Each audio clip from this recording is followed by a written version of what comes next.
Handa na ba ang inyong mga puso para sa isang kwentong susubok sa inyong pananaw tungkol sa alaala at pag-ibig? May mga pagkakataong ang pinakamagandang gunita ang siya ring pinakamabigat na tanikala. Paano kung ang pag-ibig na iyong itinatangi ay isa palang napakagandang kasinungalingan? Halina't pakinggan natin ang kwento ng Ang Luningning sa Hacienda del Silencio. Ang tunog ng nabasag na florera ang unang bumasag sa katahimikan ng umaga sa Hacienda del Silencio. Ngunit para kay Dalisay de Ala, hindi na ito bago. Sinundan iyon ng isang matinis na sigaw, mga yabag na nagmamadaling bumababa sa malawak na hagdanan at ang pagbukas-sara ng malaking pinto sa ibaba. Isang pamilyar na ritual, ang ikapitong yaya sa loob ng 6 na buwan. Mula sa bintana ng kanyang silid-aklatan sa ikalawang palapag, tanaw ni Dalisay ang babaeng tumatakbo palayo sa tarangkahan, hindi man lang lumingon pabalik. Hindi niya pinansin ang gulo sa ibaba. Ang mahalaga ay ang pagbabalik ng katahimikan, ang katahimikang iyon ng kanyang kanlungan, ang tanging paraan para marinig niya ang mga alaala. Dahan-dahan siyang tumayo at naglakad patungo sa kabilang dulo ng pasilyo. Bawat hakbang niya ay mabigat, tila bapasan niya ang bigat ng buong mansyon. Huminto siya sa harap ng isang pintong gawa sa matigas na nara. Pinihit niya ang seradura at pumasok sa loob. Ang silid ni sinagtala. Walang nagbago rito sa loob ng 2 taon. Ang amoy ng pinatuyong bulaklak ng sampagita ay nananatili pa rin sa hangin.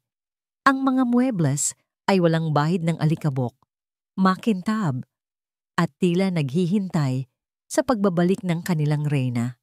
Sa ibabaw ng tokador, naroon ang kanyang mga suklay na garing at mga bote ng pabango. Sa kama, ang puting kumot ay nakaayos pa rin ng perpekto. Isang museo, isang dambana. Nilapitan ni Dalisay ang isang malaking larawan na nakapatong sa isang kabalyete sa sulok. Ang nakangiting mukha ni sinagtala, ang kanyang mga mata na tila may bituin, ang kanyang labi na may perpektong kurba. Ganoon siya sa kanyang alaala. Perpekto, Dalisay, isang sinag ng tala na minsan lang dumaan sa kanyang madilim na buhay. Isa na namang umalis, mahal ko. Bulong niya sa larawan. Hinaplos niya ang malamig na salamin. Hindi nila maintindihan. Hindi nila kayang alagaan ang mga prinsesa natin, ang mga alaala natin. Isang malakas na kalabog mula sa ibaba ang pumutol sa kanyang sandali. Isinara niyang muli ang pinto, ikinukulong ang nakaraan sa loob at bumaba upang harapin ang kasalukuyan. Ang sala ay isang larawan ng kaguluhan. Ang mga unan ay nagkalat sa sahig. May mga mantsa ng pintura sa mamahaling alpombra. Sa gitna ng lahat, nakatayo ang kambal na sinaulap at ulan. Ang kanilang mga mukha ay puno ng tagumpay. Sa isang sulok, ang panganay na si Dampal ay nagbabasa ng libro, walang pakialam sa mundo. At sa tabi ng bintana, tahimik na nakaupo ang bunso, si Liwayway, tila isang anino. Hindi nagsalita si Dalisay. Tiningnan lang niya ang mga ito nang may malamig na mga mata. Sanay na siya. Ang kanilang gulo ay ang kanilang paraan ng paghingi ng atensyon na hindi niya kayang ibigay. Maya-maya, ang katiwala ng bahay, si Manang Pacing, ay lumapit sa kanya, namumutla. Senyorito Dalisay, tumawag na po ang ahensya. May ipapadala daw po silang bago mamayang hapon. Tumangulang si Dalisay. Siguraduhin mong malinis ang lugar na ito bago siya dumating. Iyon lang, at tinalikuran na niya ang mga ito. Bumalik sa kanyang silid-aklatan. Sa likod ng saradong pinto, umupo siya sa kanyang silya at ipinikit ang mga mata. Hinahayaang lamunin siya muli ng katahimikan. Pagsapit ng hapon, isang kalisa ang huminto sa harap ng hasyenda. Bumaba mula rito ang isang babae. Simple lang ang kanyang kasuotan, isang murang bestida at isang pares ng bakyang sandalyas. Dala niya ang isang maliit na tampipi. Habang naglalakad siya palapit sa malaking pinto, ang kanyang mga mata ay napako sa pangalan ng hasyenda na nakaukit sa arko, Hacienda del Silencio. Siya si Luningning Alcaraz, at ang kanyang nangiti, kahit bahagya, ay tila isang maliit na kandila sa gitna ng papalubog na araw. Si Dalisay mismo ang nagbukas ng pinto. Nagtama ang kanilang mga paningin. Nakita ni Dalisay ang isang mukhang hindi pamilyar sa karangyaan, isang mukhang nasubok na ng hirap, ngunit may determinasyon sa mga mata. Hindi ito katulad ng mga nauna na may takot at paghanga sa kanilang pagdating. "Ikaw ba ang bago?" tanong ni Dalisay. Ang kanyang boses ay walang emosyon. "Opo, ako po si Luningning Alcaraz." Sagot niya. Ang kanyang boses ay malinaw at matatag. "Dalisay de Ala," maikli niyang pakilala. "Alam mo na siguro ang mga patakaran. Ayoko ng maingay. Ayoko ng magulo. Ang mga bata ay may sariling mundo. Huwag mo silang pakialaman masyado. Siguraduhin mo lang na nakakakain sila, nakakaligo, at hindi sinusunog ang bahay." Tiningnan ni Luningning ang loob ng mansyon. Malamig, malawak, malungkot. Nakita niya ang 4 na pares ng mga mata na sumisilip mula sa itaas ng hagdanan. 4 na pares ng mga matang puno ng paghamon. "Naiintindihan ko po," sabi ni Luningning. "Mabuti. Ang kwarto mo ay nasa dulo ng pasilyo sa kanan, katabi ng silid ng mga bata. Ipapakita sa iyo ni Manang Pacing," sabi ni Dalisay. Handa nang isara ang usapan at ang pinto. Ngunit bago niya ito magawa, nagsalita si Luningning. "Ginoo," tawag niya. "Gusto ko lang pong sabihin, hindi po ako narito para lang maging tagabantay. Narito po ako para mag-alaga." Natigilan si Dalisay. May kung anong kumislap sa mga mata ng babae. Isang bagay na hindi niya nakita sa mahabang panahon. Isang bagay na tila pag-asa. Mabilis niya itong iwinaksi. Tinalikuran niya ito at nagsimulang maglakad paakyat ng hagdan. "Manang Pacing, samahan mo na siya sa kanyang silid." Naiwan si Luningning sa ibaba. Dahan-dahan, bumaba mula sa hagdanan ang 4 na bata. Pumapalibot sila sa kanya. Tila isang pulutong ng mga lobo na sinusuri ang kanilang bagong biktima. Ang panganay, si Dampal, ay humakbang pasulong. Itinaas niya ang kanyang baba. Ang kanyang mga mata ay kasing lamig ng sa kanyang ama. "Hindi ka magtatagal dito," sabi niya.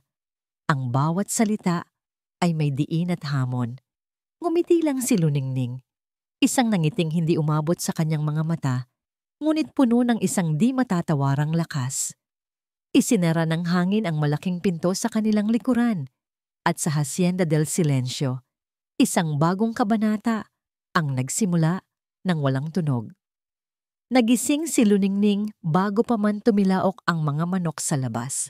Mula sa manipis na kurtina ng kanyang bintana, nasilayan niya ang unti-unting pagliwanag ng kalangitan sa ibabaw ng probinsya ng Luntiang Pangarap. Ngunit sa loob ng Hacienda del Silencio, tila laging nananatili ang dilim. Ang katahimikan dito ay iba. Hindi ito payapa. Ito ay mabigat, malagkit, at puno ng mga salitang hindi masabi. Bumangon siya nang may determinasyon sa kanyang puso. Ito ang kanyang unang buong araw. Ang hamon ni Dampal kagabi ay umalingaw-ngaw pa rin sa kanyang isipan. Hindi ka magtatagal dito. Hindi siya narito para sumuko. Pagbaba niya sa kusina, naroon na si Manang Pacing, nagtitimpla ng kape. Nginitian siya ng matanda, isang nangiting may halong awa. "Magandang umaga, Ning. Ipinaghanda na kita ng agahan." "Salamat po, Manang, pero ako na po ang maghahanda para sa mga bata," sagot ni Luningning. Napatigil si Manang Pacing. "Naku, iha, huwag na. May sariling mundo ang mga yan. Basta maihain mo lang sa tamang oras, sapat na." Umiling si Luningning. Ang pag-aalaga po ay hindi lang paghahain ng pagkain. Ang unang pagsubok ay dumating sa anyo ng isang agahang hindi ginalaw. Ang sinangag at itlog ay malamig na sa mga plato. Ang kambal na sina Ulap at Ulan ay nagtatawanan habang sinasadyang itapon ang kanilang gatas sa sahig. Si Dampal ay nakatitig lamang sa kawalan habang si Liwayway ay wala roon. Hindi nagalit si Luningning. Kumuha siya ng basahan at pinunasan ang sahig. Mukhang hindi ninyo gusto ang almusal, kalmado niyang sabi. Bukas subukan natin ang pancake. Paborito niyo ba yon? Walang sumagot. Pagsapit ng tanghali, mas lumala ang sitwasyon. Habang inaayos ni Luningning ang mga laruan sa sala, isang lata ng asul na pintura ang biglang bumuhos mula sa itaas ng hagdanan. Sumaboy ito sa malinis na puting sahig na marmol, ilang pulgada lang mula sa kanyang kinatatayuan. Mula sa itaas, narinig niya ang hagiggikan ni Ulap at Ulan. Dumating si Manang Pacing na tumatakbo. Nanlalaki ang mga mata sa takot. Naku, mga bata kayo! Lagot kayo sa papa ninyo! Pero pinigilan siya ni Luningning. Tumingala siya sa kambal na ngayon ay natigilan, naghihintay ng sigaw at parusa. Sa halip, isang maliit na ngiti ang sumilay sa labi ni Luningning. Sayang naman ang pintura, sabi niya. Ang kanyang boses ay malumanay. May mas maganda pa tayong pwedeng paggamitan yan. Nagkatinginan ang kambal, naguguluhan. Nagulat sila nang maghubad ng tsinelas si Luningning, itupi ang laylayan ng kanyang bestida, at isawsaw ang sarili niyang palad sa natapong pintura. Pagkatapos, maingat niyang idinikit ito sa isang malinis na bahagi ng sahig, nag-iiwan ng isang perpektong handprint na asul. Tingnan niyo, sabi niya, ipinapakita ang kanyang kamay. Sining. Dahan-dahan, bumaba ang kambal. Ang kanilang pag-aalinlangan ay napalitan ng kuryosidad. Sa loob ng sumunod na kalahating oras, ang sahig ng sala ay naging isang malaking canvas ng mga kamay at paa. Kahit si Manang Pacing ay napangiti habang pinapanood ang eksenang ngayon lang nangyari sa hasyenda. Ang tunog ng tawanan. Matapos ang magulong pagpipinta, naligo ang mga bata. Habang abala ang kambal, hinanap ni Luningning si Liwayway. Natagpuan niya ito sa hardin sa likod bahay. Isang lugar na tila napabayaan na, ngunit may iilang bulaklak na matigas na lumalaban para mabuhay. Nakaupo ang bata sa ilalim ng isang puno ng kalachuchi, yakap ang kanyang mga tuhod. Hindi nagsalita si Luningning. Umupo lang siya sa damuhan, ilang talampakan ang layo mula sa bata. Hindi siya nagtanong, hindi siya nangulit. Nandoon lang siya, tahimik na nakikiramay sa kalungkutan ng bata. Ilang minuto ang lumipas. Biglang itinuro ni Liwayway ang isang maliit na gumamelang pula. Tumingin si Luningning sa bulaklak, pagkatapos ay kay Liwayway, at ngumiti. Isang maliit na hakbang, isang sinag ng koneksyon. Ang sandaling iyon ng kapayapaan ay biglang pinutol ng tunog ng isang paparating na sasakyan. Isang makintab at itim na kotse ang pumarada sa harap ng mansyon. Mula rito ay bumaba ang isang babaeng nasa mga huling taon ng kanyang edad 50. Nakasuot ito ng isang itim na bestidang may mataas na kwelyo. Ang kanyang buhok ay nakaayos sa isang perpektong pusod. Bawat kilos niya ay may awtoridad at lamig. Ito si Senyora Amaranta Montes, ang ina ni Sinagtala. Pumasok siya sa bahay na tila siya ang nagmamay-ari nito. Ang kanyang mga mata ay matalas na sinuri ang bawat sulok at huminto ito sa mga mantsa ng pinturang hindi pa ganap na natutuyo sa sahig. Ang kanyang mukha ay nagpakita ng matinding pagkadismaya.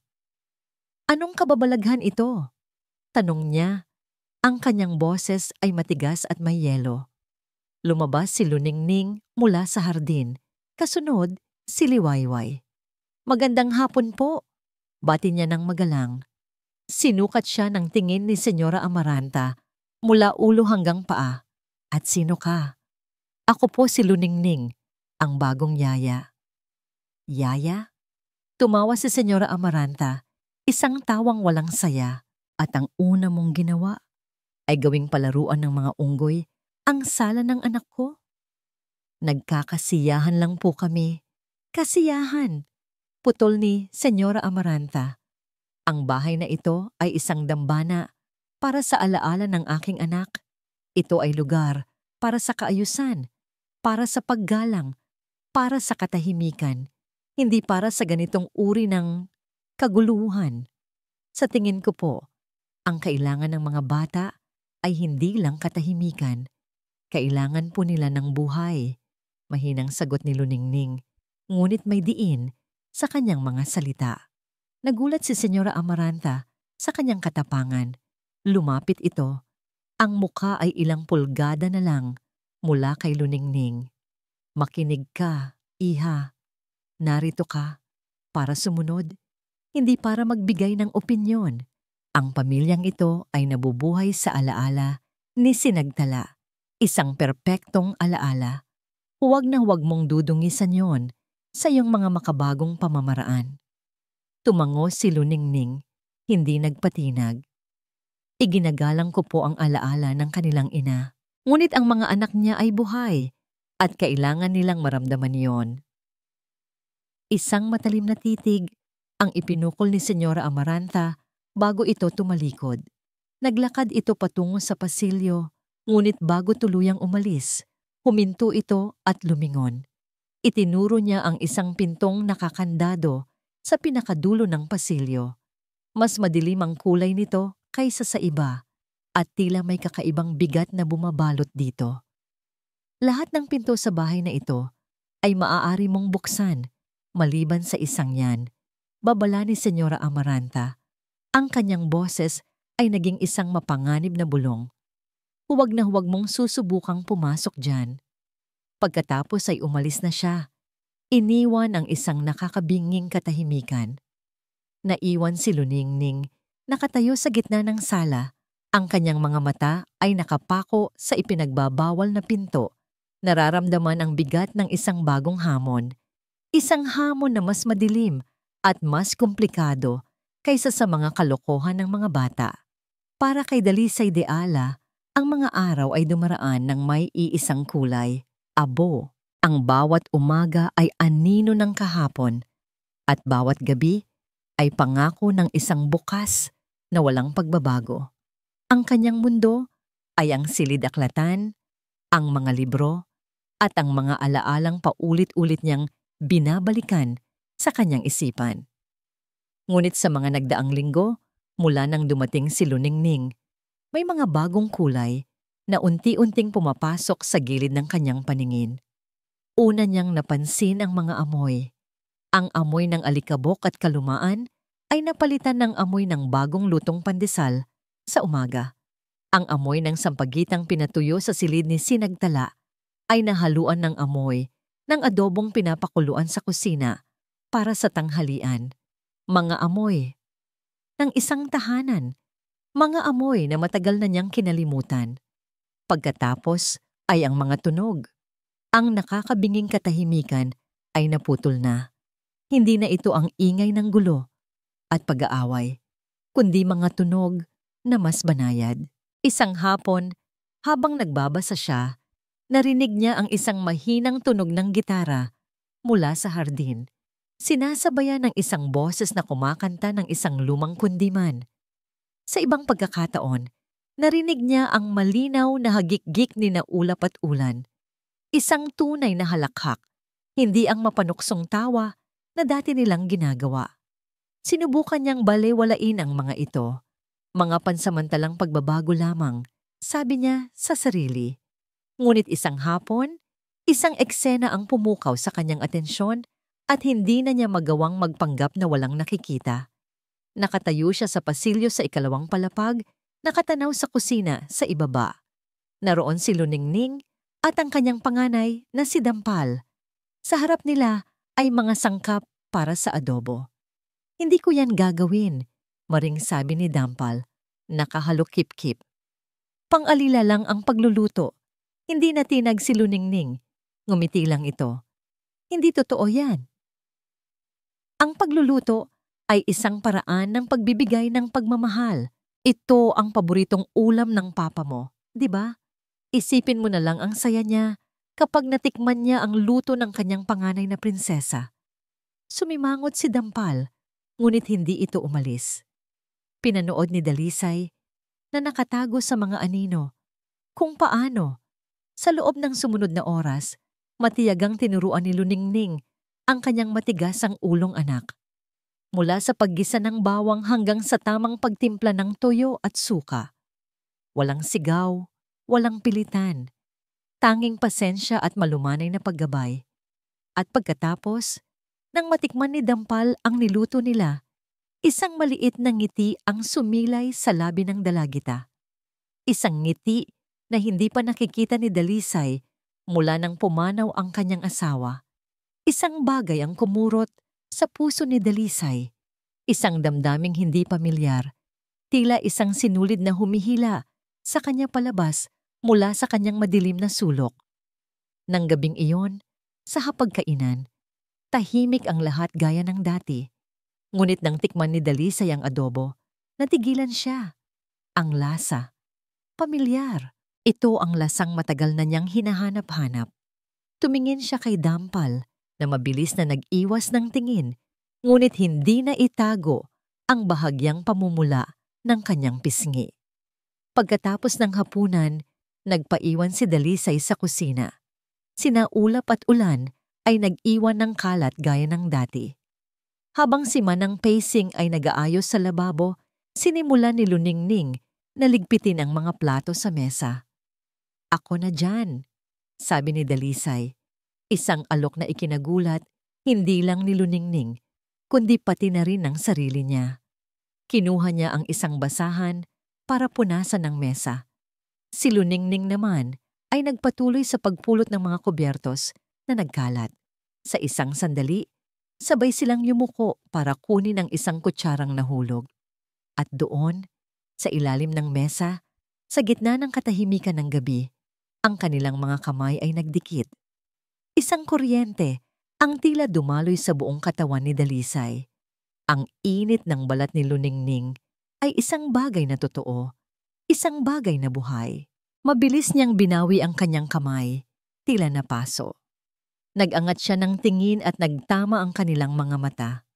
Sa liwanag ng ilaw sa kusina, nakita niya ang pagod sa mukha ni Luningning, ngunit nakita rin niya ang isang hindi masira na lakas. Tumayo sila ng sabay.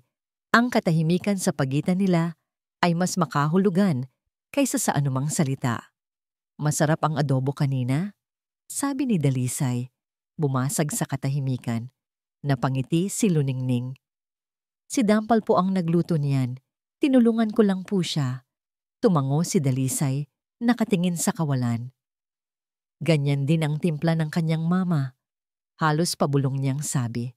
Ito ang unang beses na binanggit niya si Sinagtala sa harap ni Luningning nang walang bakas ng matinding pait o sakit.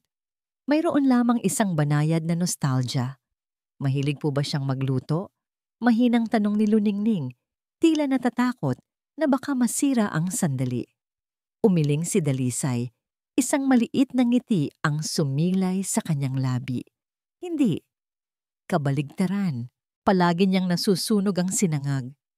Pero kapag nag-adobo siya, iyon lang ang nag-iisang pagkakataon na nagiging perpekto. Ang maikling alaala ay nagbigay ng init sa malamig na kusina. Isang maliit na siwang sa pader na itinayo ni Dalisay sa paligid ng kanyang puso. Para tapusin ang paglilinis, napagkasunduan nilang ayusin ang isang lumang aparador ng mga libro sa gilid ng komedor. Puno ito ng mga album ng larawan at mga lumang babasahin. Habang inaabot ni Luningning ang isang makapal na album mula sa pinakamataas na estante, bigla itong dumulas sa kanyang mga kamay. Naku! Bulalas niya. Bumagsak ang album sa sahig. Bumukas ito at kumalat ang ilang lumang litrato. Sabay silang yumuko para pulutin ang mga ito. Isang larawan ang tumawag sa pansin ni Dalisay. Isang larawan ni Sinagtala. Ngunit iba siya rito. Mas bata, ang kanyang buhok ay nakalugay at hinahangin. Ang kanyang tawa ay mas malaya, mas walang pakialam. At sa kanyang tabi ay may isang lalaki. Isang binatang hindi niya kilala. Ang braso nito ay nakaakbay sa balikat ni Sinagtala at sila'y kapwa nakangiti ng buong puso sa kamera. Natigilan si Luningning, hawak ang litrato. Tumingin siya kay Dalisay. Ang kanyang mga mata ay puno ng pagtatanong. Kinuha ni Dalisay ang larawan. Ang ngiti sa mukha ng kanyang asawa sa litratong yon. Iba. Isang ngiti na hindi niya kailanman nakita. Isang ngiti na hindi para sa kanya. Ang init na kanyang naramdaman kanina ay biglang naglaho na palitan ng isang pamilyar na lamig. Ang isang piraso ng nakaraan na kanyang nakita ay hindi ang nakaraang kanyang itinatangi. Ito ay isang piraso ng nakaraang hindi niya alam na umiral. Ang litrato. Isang maliit na piraso ng papel pero tila napakabigat sa bulsa ng bestida ni Luningning. Buong gabi. Pagkatapos ng insidente sa aparador, naramdaman niya ang bigat nito hindi lang sa kanyang bulsa kundi pati na rin sa kanyang dibdib.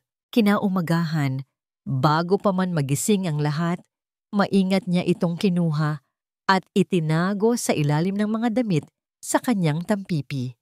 Hindi niya alam kung bakit niya itinago. Siguro dahil ayaw niyang maging sanhi ng panibagong sakit para kay Ginoong Dalisay. O siguro dahil natatakot siyang malaman ang katotohanan sa likod nito. Ang koneksyon na sandali niyang naramdaman sa pagitan nila sa kusina. Ang init ng kanilang mga kamay, ang shared moment ng isang alaala, ay biglang naglaho na parang bula. Ang pader na sandaling gumuho sa pagitan nila ay muling itinayo ni Dalisay. Mas mataas at mas matibay kaysa dati. Naging mas tahimik ito, mas malayo. Ang mga mata niya ay bumalik sa pagiging malamig at walang buhay. Kung dati ay iniiwasan lang siya nito, ngayon ay tila hindi na siya nito nakikita. Isa na lang siyang muwebles sa bahay, isang anino sa pasilyo. Mula sa malayo, pinagmamasdan siya ni Luningning. Nakikita niya itong nakatayo sa bintana, nakatingin sa kawalan. Nakikita niya itong nakaupo sa hapagkainan, tinutusok-tusok lang ang pagkain. Isang gabi, nakita niya itong pumasok sa silid ni Sinagtala at hindi na lumabas hanggang kinaumagahan. Ang puso ni Luningning ay napupuno ng awa. Ngunit ngayon, may kasama na itong pagdududa. Ang kalungkutan ba niya ay para lang sa asawang pumanaw?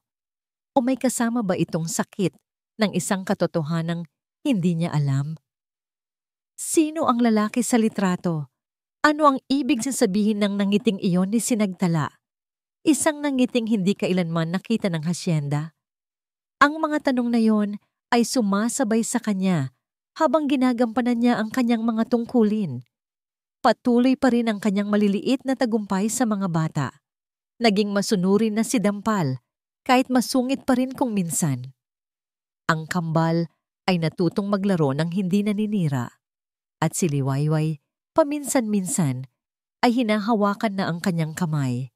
Ngunit may isang anino na laging nakabantay. Isang aninong mas madilim kaysa sa kalungkutan ni Dalisay, si Senyora Amaranta. Naramdaman niya ang pagbabago sa amo ng kanyang manugang.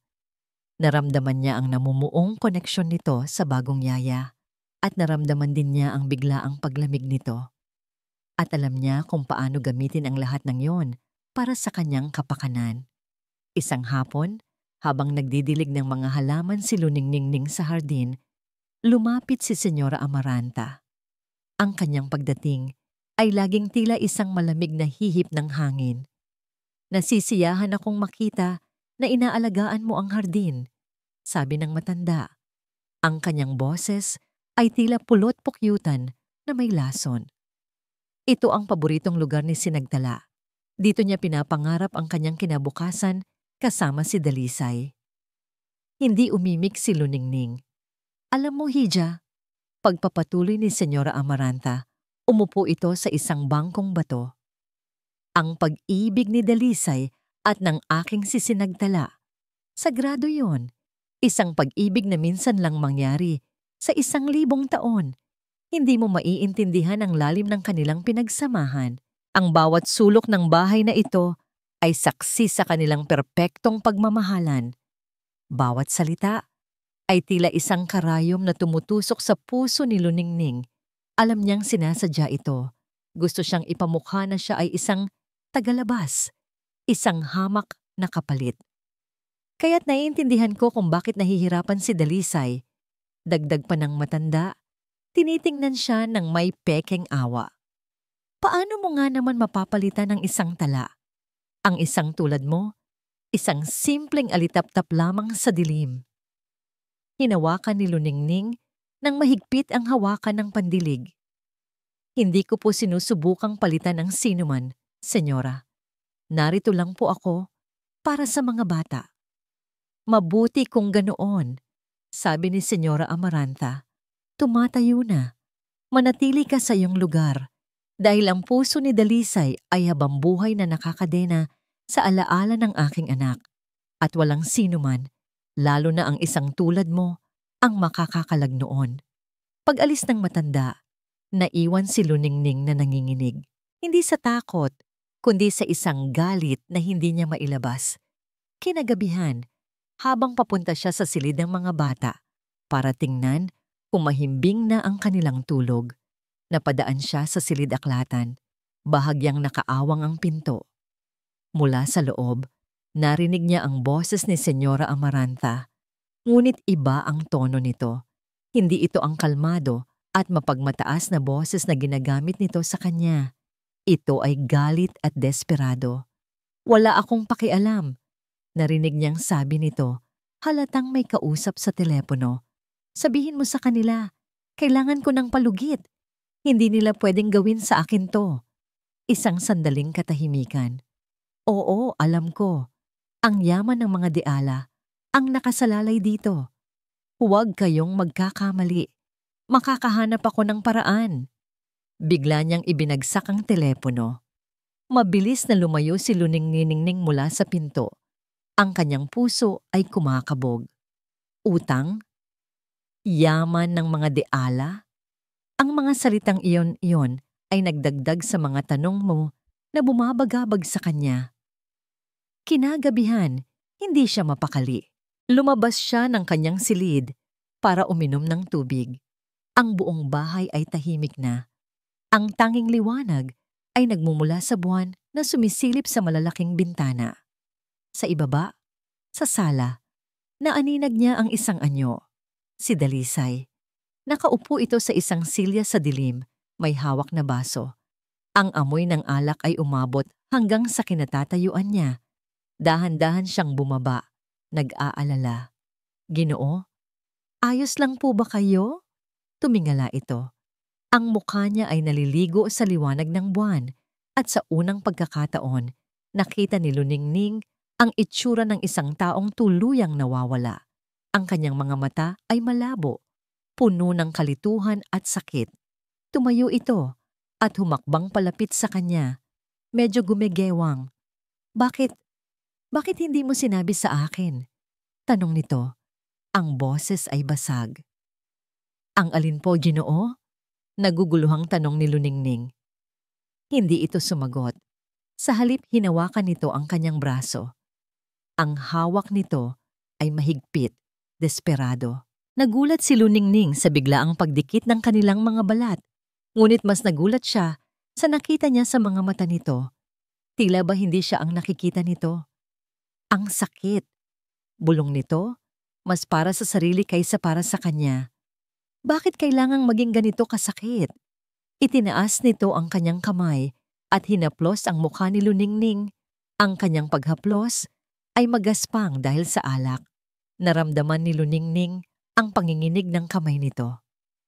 At pagkatapos, sa ilalim ng malamlam na ilaw ng buwan, sa gitna ng katahimikang bumabalot sa Hacienda del Silencio, tinawag siya nito sa pangalang hindi kanya. Sinagtala.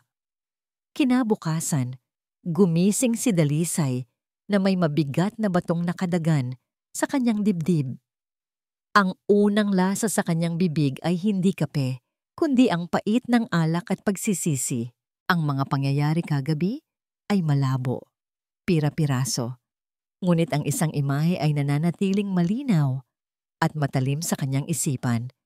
Ang mukha ni Luningning sa ilalim ng liwanag ng buwan, ang pagkabigla, ang sakit, ang pagkalito. Habang tinatawag niya ito sa pangalan ng iba, nagtala. Isang alon ng kahihiyan ang bumalot sa kanya.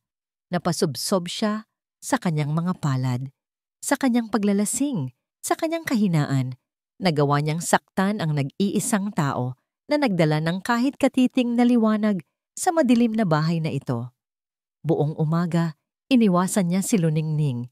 Nagkulong siya sa silid-aklatan, ngunit kahit ang mga pahina ng libro ay hindi maibigay ang kanlungang dati niyang nakukuha rito. Ang katahimikan na dati niyang itinatangi ay tila nangungutya na ngayon. Ang bawat sulok ay bumubulong ng kanyang pagkakamali. Alam niyang kailangan niyang humingi ng tawad. Ang ideya pa lang ay tila isang tinik sa kanyang lalamunan. Siya, si Dalisay de Ala, ay hindi sanay magpakumbaba. Ngunit ang bigat sa kanyang dibdib ay mas hindi niya matagalan. Hapon na nang sa wakas ay lakasan niya ang kanyang loob. Nakita niya si Luningning sa pasilyo. Inaayos ang isang hilera ng mga sapatos ng mga bata. Bawat kilos nito ay mahinahon at may layunin. Walang bakas ng galit. Ngunit mayroon ng isang pader sa pagitan nila. Isang pader na hindi nakikita, ngunit ramdam na ramdam. Luningning, tawag niya. Ang kanyang boses ay garalgal, hindi pamilyar sa sarili niyang pandinig. Lumingon ito. Ang kanyang mga mata ay kalmado, ngunit wala na roon ang dating kislap ng pag-aalala para sa kanya. Mayroon na lang paggalang ng isang empleyado sa kanyang amo. Po, Ginoo, lumunok si Dalisay. Tungkol kagabi. Simula niya nahihirapan sa bawat salita. Ako'y humihingi ng paumanhin. Lasing ako. Wala ako sa sarili. Hindi ko sinasadya ang... Hindi niya matapos ang sasabihin. Tumangulang si Luningning. Naiintindihan ko po. Iyon lang. Walang sumbat. Walang tanong. Isang simpleng pagtanggap na mas masakit pa kaysa sa isang sampal. Dahil sa pagtanggap na yon, naramdaman niya ang agwat, ang distansya. Tinanggap nito ang kanyang paumanhin, ngunit isinara na rin nito ang pinto sa anumang personal na koneksyon na namamagitan sa kanila. Ang hapunan ng gabing iyon ay ang pinakakakaiba sa lahat. Sa isang banda, ito ay halos normal. Ang kambal ay hindi naghagis ng pagkain. Si Dampal ay kumakain ng tahimik. Si Liwayway ay nakaupo ng maayos. Ang mga pagbabagong ito, alam ni Dalisay, ay dahil kay Luningning. Ngunit ang tensyon sa pagitan nilang dalawa ni Luningning ay halos mahahawakan sa sobrang kapal. Walang nag-iimikan.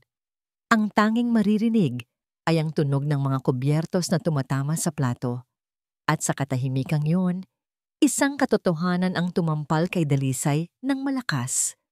Matagal na siyang nag-iisa, ngunit ngayon lang niya naramdaman ang tunay na bigat ng pag-iisa. Ang init na dala ni Luningning ay nagbigay diin lamang sa kung gaano kalamig ang kanyang mundo. Ang buhay na dinala nito sa bahay ay naglantad lamang sa katotohanang matagal na siyang namumuhay kasama ng mga patay.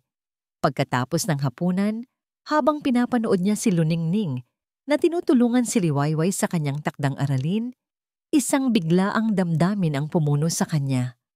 Isang pagkairita, isang pagkainip. Pagod na siyang maging bilanggo ng sarili niyang kalungkutan.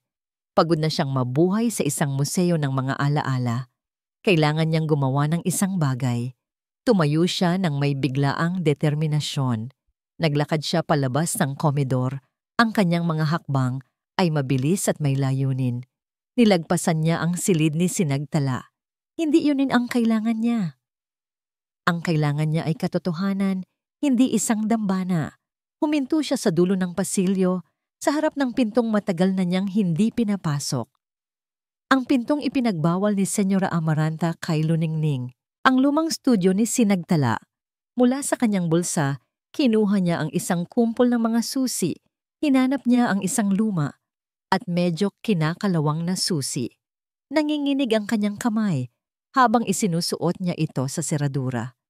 Isang malakas na click ang umalingaw-ngaw sa tahimik na pasilyo. Huminga siya ng malalim at itinulak ang pinto. Isang amoy ng alikabok, lumang papel, at natuyong pintura ang sumalubong sa kanya. Ang silid ay madilim. Ang tanging liwanag ay mula sa siwang ng pinto. Ang mga muebles ay nababalutan ng puting kumot. Isang kabalyete ang nakatayo sa gitna. May isang canvas na nakatalikod sa kanya. Pumasok siya at isinara ang pinto sa kanyang likuran. Kinapa niya ang switch ng ilaw. Nang bumukas ang isang madilaw na bumbilya, nakita niya ang silid sa kabuuan nito. Isang lugar na nagyelo sa panahon. Naglakad siya sa gitna, hinahawi ang mga sapot ng gagamba. Tila hindi ito ang studio ng perpektong sinagtala na nasa isip niya. Ito ay magulo. May mga tuyong mantsa ng pintura sa sahig. May mga aklat ng tula na nakakalat. Ito ang silid ng isang taong hindi mapakali. At pagkatapos, sa kanyang paglalakad, naramdaman niya ang isang bahagi ng sahig na medyo umuuga. Yumuko siya. Isang tabla ang hindi nakalapat ng maayos. Ginamit niya ang kanyang mga daliri para iangat ito. Sa ilalim, sa isang maliit na espasyo, naroon ang isang kahon. Isang simpleng kahon na gawa sa kahoy, walang barnis, walang disenyo. Hindi ito isang kahon ng alahas. Ito ay isang kahon ng mga lihim. Dahan-dahan, inangat niya ang mabigat na kahon. Ipinatong niya ito sa isang mesang puno ng alikabok. Ang kanyang puso ay kumakabog ng malakas sa kanyang dibdib. May takot, ngunit meron ding isang hindi maipaliwanag na pananabik. Binuksan niya ang takip. Sa loob, naroon ang isang salansan ng mga kwaderno na nababalutan ng katad. Mukhang mga lumang talaarawan. Ang ilan ay makapal, ang ilan ay manipis. Kinuha niya ang nasa pinakaibabaw. Ang katad ay gasgas na. Ang mga pahina ay naninilaw na. Nanginginig ang kanyang mga kamay habang binubuklat niya ito sa unang pahina. Ang sulat kamay ni Sinagtala. Pamilyar, ngunit ang mga salitang nabuo nito ay mula sa isang taong hindi niya kilala. Binasa niya ang unang linya. Hindi ako si Sinagtala na kilala niya. Isa lamang akong bilanggo sa ginintuang hawla na ito. Nakatitig si Dalisay sa mga salitang nakasulat sa naninilaw na papel. Ang pamilyar na sulat kamay ng kanyang asawa, ngunit ang mensahe ay mula sa isang estranghero. Hindi ako si Sinagtala na kilala niya. Isa lamang akong bilanggo sa ginintuang hawla na ito. Umiling siya. Muli niyang binasa. At muli. Tila ba kung uulitin niya, mag-iiba ang mga salita. Babalik sa kung ano ang dapat. Ngunit hindi. Nananatili itong matatag. Isang hatol na isinulat. Maraming taon na ang nakalipas. Ang hangin sa loob ng studio ay tila biglang numipis. Ang alikabok ay hindi na alikabok lang. Ito na ang mga abo ng isang buhay na pinaniwalaan niya. Sa simula, may pagtanggi. Isang katang-isip lamang, bulong niya sa sarili. Isang malungkot na dalaga na nagsusulat ng kanyang mga pantasya bago kami ikasal. Ikinapit niya ang sarili sa pag-asang yon habang binubuklat niya ang mga susunod na pahina. Ngunit ang bawat pahina ay isang martilyo na unti-unting dumudurog sa pundasyon ng kanyang mga alaala. Petsa, 3 linggo bago ang aming kasal. Pinakilala sa akin ni Mama si Dalisay de Ala. Isang mabuting tao, sabi niya. Mayaman, magalang, magiging perpektong asawa. Ang lahat ay perpekto, maliban sa isang bagay, hindi siya si Elias. Kaninang hapon, habang sinusukat ko ang aking trahe de boda, nagawa sa pinakamahal na tela, ang tanging nasa isip ko ay ang magaspang na kamay ni Elias habang sabay naming pinupulot ang mga kabibe sa dalampasigan. Ang tanging naamoy ko ay ang alat ng hangin, hindi ang mamahaling pabango na ipinipilit ni Mama sa akin. Elias, Isang pangalan. Ang pangalan ng lalaki sa litrato. Nagpatuloy sa pagbabasa si Dalisay. Ang kanyang mga kamay ay nagsisimula ng manginig. Ang mga pahina ay naglalaman ng mga kwento ng mga lihim na pagkikita. Mga simpleng sandali na puno ng kulay at buhay. Petsa. Isang linggo bago ang kasal. Tumakas ako ngayong hapon. Sinabi kong masakit ang ulo ko. Nagkita kami ni Elias sa dati naming tagpuan sa likod ng lumang simbahan. Nagdala siya ng 2 pirasong kwek-kwek. Pinagsaluhan namin yon habang nakaupo sa damuhan. Sa sandaling yon, hindi ako si Sinag Talamontes, ang mapapangasawa ng isang deala. Ako lang si Tala. Ang tala niya. Pinangako niya sa akin. Tatakas kami. Magpapakalayo. Mamumuhay ng simple. Naniwala ako. Umasa ako. Biglang naalala ni Dalisay ang hapong iyon. Naalala niya kung paano nag-alala si Senyora Amaranta dahil masama raw ang pakiramdam ni Sinagtala. Naalala niya kung paano siya mismo ang nagdala ng gamot at bulaklak sa silid nito. At naalala niya kung paano siyang nginitian ni Sinagtala. Isang matamis, ngunit pagod na ngiti. Isang ninangiting kasinungalingan. Ang pagtanggi sa kanyang dibdib ay napalitan ng isang nanunuot na panlalamig. Ang bawat masayang alaala niya ay isa-isang bumabalik. Ngunit ngayon, may anino na ng pagdududa. Ang araw ng kanilang kasal. Naalala niya kung gaano ito kaganda sa kanyang puting bestida. Ang perpektong anghel na naglalakad palapit sa kanya sa altar. Ngunit ang talaarawan ay may ibang kwento. Petsa, ang araw ng aking kasal. Ngayon ang araw na ililibing ang aking puso. Habang naglalakad ako sa pasilyo ng simbahan, hindi si Dalisay ang nakikita ko sa dulo. Nakikita ko si Elias. Ang kanyang mukha ay puno ng sakit. Nawawala sa gitna ng mga tao. Sinabi sa akin ni Mama na nakausap na niya si Elias. Binigyan niya ito ng pera para maglaho na sa buhay ko. Para sa kapakanan ko raw, para sa kinabukasan ko. Habang sinasabi ko ang I do, ang tanging gusto kong isigaw ay, patawarin mo ako, Elias. Binitiwan ni Dalisay ang kwaderno na tila ito'y nag-aapoy. Napasandal siya sa pader, nahihirapang huminga. Ang perpektong araw ng kanyang kasal, ang simula ng kanyang perpektong buhay, ay isang libing. Siya ang tagapagbantay ng isang puntod. Pinilit niyang muling damputin ang talaarawan. Kailangan niyang malaman. Kailangan niyang maramdaman ang buong sakit. At doon niya nabasa ang pinakamasakit sa lahat. Petsa, 1 taon matapos ang kasal. Nagdadalang tao ako. Masayang-masaya si Dalisay. Ang buong hasyenda ay nagdiriwang. Pero gabi-gabi, umiiyak ako ng tahimik. Ang batang ito ang tatapos sa lahat ng pag-asa kong makatakas. Hindi ito bunga ng pag-ibig, kundi simbolo ng aking tanikala. Paano ko mamahalin ang isang paalala ng aking pagkakakulong? Dampal, ang kanyang panganay. Ang unang bunga ng kanilang pag-ibig. Para sa kanya, ito ang simbolo ng kanilang pagsasama. Para sa kanya, ito ang pinakamasayang araw ng kanyang buhay. Para kay Sinagtala, ito ang huling pako sa kanyang kabaong. Ang hangin. Kailangan niya ng hangin. Gumuho ang mundo ni Dalisay de Ala. Hindi dahan-dahan. Gumuho ito ng biglaan. Sa isang iglap. Ang 2 taon ng kanyang pagluluksa. Ang 2 taon ng kanyang pagpaparaya sa sarili. Ang pagtatayo ng dambana para sa isang santo.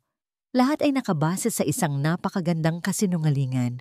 Nanginginig, kinuha niya ang huling kwaderno. Mas manipis ito. Ang sulat kamay ay tila mas minadali. Mas desperado. Binuklat niya ito sa huling pahina kung saan may sulat. Petsa, hindi ko na alam. Mayroon na akong sapat na naipon. Kakausapin ko ang isang pinsan sa Cebu. Aalis ako. Isasama ko ang mga bata. Masakit iwanan si Dalisay. Hindi dahil mahal ko siya. kundi dahil isa siyang mabuting tao na hindi nararapat sa ganitong panloloko. Ngunit hindi ko na kaya. Mas mabuti nang masaktan siya sa katotohanan kaysa mabuhay kaming pareho sa isang kasinungalingan. Bukas ng gabi ang alis ko. Nagkaroon ng isang sandaling pag-asa sa dibdib ni Dalisay. Sana umalis na lang siya. Sana. Ngunit may isang huling talata. Isinulat sa nanginginig na kamay. Hindi ako makakaalis. Inubo ako ng dugo kaninang umaga. Sinabi ng doktor, malala na raw. Ngayon naiintindihan ko na. Ito na ang aking parusa. Ang aking habambuhay na sentensya. Mamamatay akong dala ang isang lihim na hindi niya kailanman malalaman. Ang kwaderno ay nahulog mula sa kanyang mga kamay. Napaluhod si Dalisay sa gitna ng maalikabok na silid, sa gitna ng mga pira-pirasong alaala. Walang luhang lumabas. Tanging isang nakakabinging katahimikan sa loob ng kanyang isipan. Ang babaeng kanyang minahal, ang santong kanyang sinamba, ay hindi kailanman umiral. Nagluksa siya para sa isang multo. At sa pagguho ng multong iyon, gumuhos rin ang buong pagkatao ni Dalisay de Ala. May nagbago kay Dalisay. Hindi ito ang dating malamig na distansya. Hindi rin ito ang lasing na kalungkutan. Ito ay isang bagay na mas malalim, mas nakakabahala. Isang katahimikang, tila isang bulkan na anumang oras ay maaaring sumabog. Sa loob ng ilang araw matapos ang gabing natagpuan niya ang mga talaarawan, si Dalisay ay naging isang multo sa sarili niyang bahay. Lumalabas lamang siya mula sa kanyang silid-aklatan para kumain, ngunit ang kanyang mga mata ay laging nakatingin sa kawalan. Ang mga bata ay nakakaramdam nito. Ang buong hasyenda ay tila humihinga ng mas mababaw, nag-aabang. Nararamdaman ni Luningning ang sakit nito, isang sakit na hindi niya maintindihan. Ang pag-aalala sa kanyang dibdib ay lumalaki sa bawat araw. Sinubukan niyang kausapin ito minsan. Ginoo, may kailangan po ba kayo? Kape po.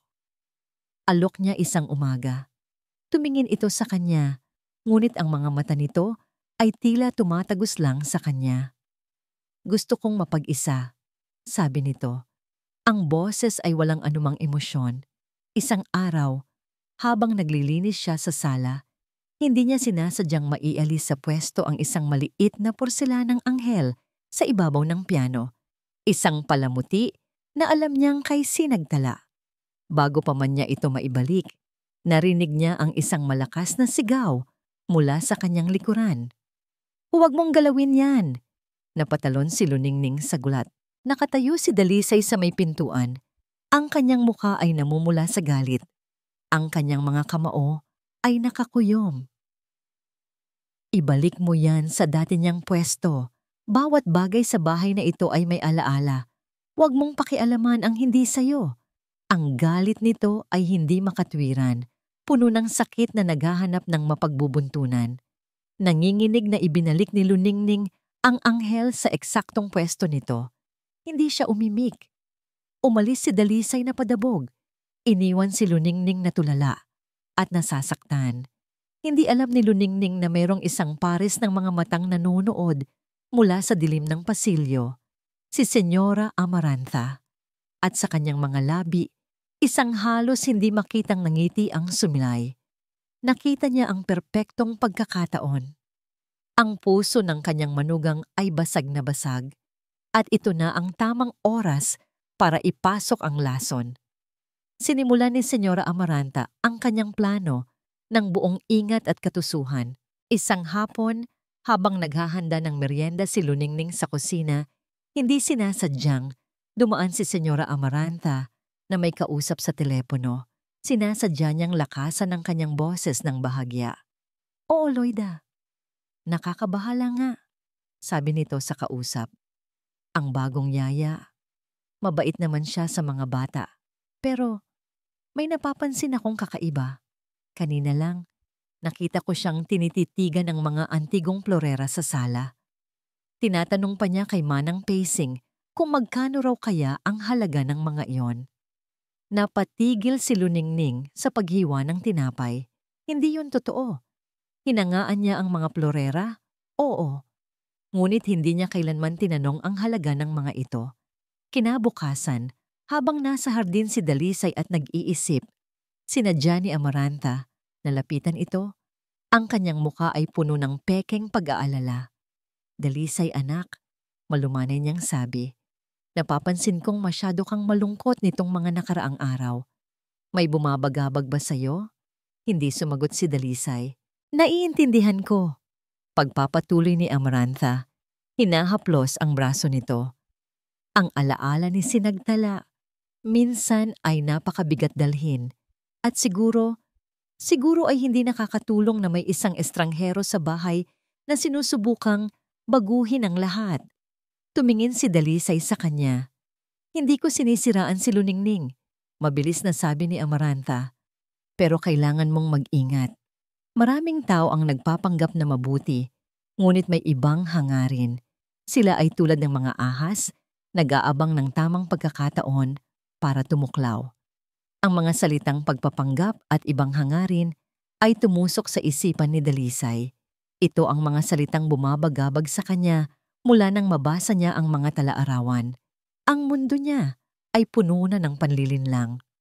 Madali na para sa kanya na maniwala na lahat ng tao sa paligid niya ay may itinatagong kasinungalingan.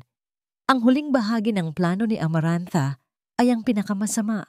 Alam niya kung gaano kahalaga kay Dalisay ang isang maliit na haircomb na gawa sa garing at may nakaukit na maliliit na bulaklak ng sampagwita. Ito ang unang regalo ni Dalisay kay Sinagtala. Laging nakalagay iyon sa isang maliit na kahon sa ibabaw ng tokador sa silid ng namayapang asawa. Isang gabi, habang mahimbing na natutulog si Luningning, tahimik na pumasok si Amarantha sa silid nito. Kinuha niya ang suklay mula sa sarili niyang bulsa at maingat na inilagay sa ilalim ng mga damit ni Luningning sa loob ng tampipi. Kinabukasan, ang buong hasyenda ay nagising sa isang malakas na sigaw mula sa silid ni Sinagtala. Nawawala! Ang sigaw ay mula kay Senyora Amarantha. Mabilis na tumakbo si Dalisay, si Manang Pacing at si Luningning patungo sa silid. Ang suklay! Umiiyak na sabi ni Amarantha, nakaturo sa tokador. Ang suklay na regalo mo kay Sinagtala. Wala na rito. May kumuha. Ang puso ni Dalisay ay tila piniga. Ang suklay na iyon, ang simbolo ng kanyang dalisay na pag-ibig. Tumingin si Amarantha kay Luningning. Ang kanyang mga mata ay puno ng akusasyon. Wala namang ibang pumapasok sa silid na ito maliban sa atin. Hindi ko po kinuha. Mabilis na tanggi ni Luningning, ang kanyang mukha ay namumutla. Ngunit ang isipan ni Dalisay ay nalason na. Ang mga salita ni Amarantha, ang kanyang sariling sakit, ang kasinungalingang kanyang natuklasan, lahat ay nagsama-sama upang lumikha ng isang nakakakilabot na konklusyon sa kanyang isipan. Lumapit si Amarantha kay Dalisay. Ibinulong niya ito. Sapat lang na marinig ng binata, ngunit may halong pag-aalala na maririnig din ni Luningning. Anak, kailangan mong mag-ingat, sabi niya. Nakita ko siya kagabi. Papalabas siya ng silid na ito. Hindi ko lang pinansin dahil ayokong magbintang. Ang huling lason, ang huling patak na nagpaapaw sa baso. Tumingin si Dalisay kay Luningning. Ang babaeng minsan ay nakita niyang pag-asa. Ngayon, ang nakikita na lang niya ay isa na namang mukha ng panlilinlang. Isang ahas na pinapasok niya sa kanyang tahanan. Baka ang inaakala mong liwanag, bulong ni Amarantha sa kanyang tainga, ay siya palang dilim na sisira sa inyo. Ang mga salita ni Amarantha ay umalingaw-ngaw sa kanyang isipan na parang lason. Isang lason na kumalat na sa bawat ugat ng kanyang katawan. Nakita ko siya kagabi. Tumingin siya kay Luningning. Ang pamumutla nito, ang panginginig ng labi. Hindi niya ito nakita bilang tanda ng kawalang kasalanan, kundi bilang patunay ng pagkakasala. Ang lahat ng kabutihang ipinakita nito ay biglang naging isang maskara sa kanyang paningin. Isang napakahusay na pagpapanggap, katulad ng pagpapanggap na nabasa niya sa mga talaarawan. Halughugin ang gamit niya, utos niya. Ang kanyang boses ay malamig at walang anumang bakas ng dating pag-aalinlangan. Dalisay anak, huwag na. Pakunwaring pagpigil ni Amaranta. Halughugin! Sigaw niya. Ang kanyang galit ay sumabog na parang isang dam na nasira. Ang sakit ng panloloko ni Sinagtala at ang pinaghihinalaang panloloko ni Luningning ay naghalo sa isang mapanirang alon. Kailangan niya ng mapagbubuntunan. Kailangan niyang may managot. Si Manang Pacing, na may luha sa mga mata, ay nag-atubiling lumapit sa silid ni Luningning. Si Dalisay at Amaranta ay sumunod. Naiwan si Luningning sa pasilyo, hindi makagalaw, tila ba ang kanyang mga paa ay ibinaon sa sahig. Narinig niya ang mga utos, narinig niya ang sigaw, ngunit ang kanyang isipan ay tila lumulutang. Hindi ito nangyayari. Isa itong masamang panaginip.